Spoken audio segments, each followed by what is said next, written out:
Watch this video till the very end and you will get value.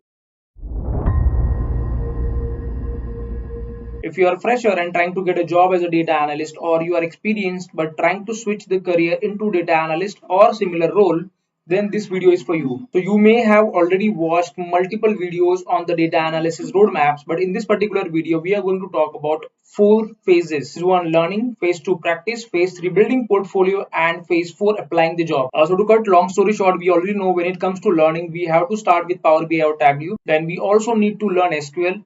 Then we also need to learn advanced Excel, and fourth one is Python. So in case you're not sure whether to learn Python or not, I would personally recommend that you should definitely learn Python. You need not learn Python at expert level, but you should know the basics of Python and you should be able to make use of the basic Python libraries. You should learn these basics of Python for a very simple reason that there are thousands of candidates who are directly in competition with you and they will know Python. Now let us talk about the next phase, that is how to practice. To practice Power BI or Tableau, you can make use of the portals like visforsocialgood.com. This portal will have multiple challenges from the beginner level to the advanced level that will help you sharpen your Power BI or Tableau skills. Next, how do we practice SQL? To practice SQL, you can make use of the portal hackerrank.com. This will also have multiple challenges from the beginner level to the expert level and will definitely help you sharpen your skills for SQL. To practice advanced Excel, you can make use of the Easy Excel site. And the best way to learn Python is that you create real world projects using Python. The next phase that we are going to talk about is building portfolio.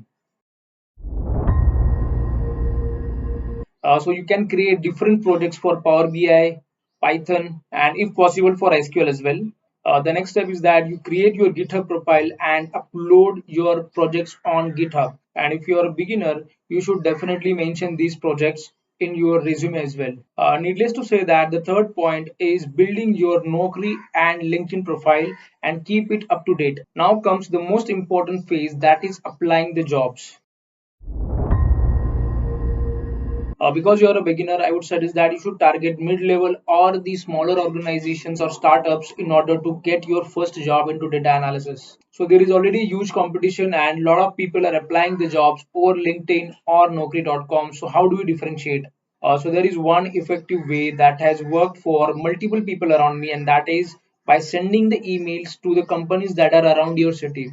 So what you do is you simply Google the list of companies that are around you and you make a list of these companies, and then one by one you send emails to these companies, and within the email you can mention that you have the necessary experience that is required to get into the job.